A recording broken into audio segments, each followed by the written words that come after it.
क्या हो रहा है? यहाँ देखो, अपना चेहरा दिखाओ ना मुझे। हाँ। क्या हो गया? इतना शोर क्यों कर रही हो? पूरा होटल उठ जाएगा। तुम यहाँ क्या कर रहे हो? तुम तो चेंज हो गई। तुम भी। तुम खूबसूरत लग रही हो।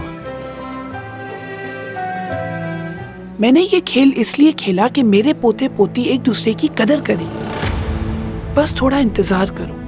बस कुछ ही देर में जानदान और बच्चे अपनी असलियत दिखा देंगे। सब ठीक हो जाएगा। हम लोग चलते हैं, कहीं ये हमें इन्हें देखते हुए पकड़ ना ले, नाराज हो जाएंगे वरना। तुम किस सतह पर आ चुकी हो? तुमने वो देखा है पहले? सुनो मेरी जबान संभालो। आप भी चुप रहे, खामोश। बैठ जाओ बहू, बैठ जाओ, बैठो।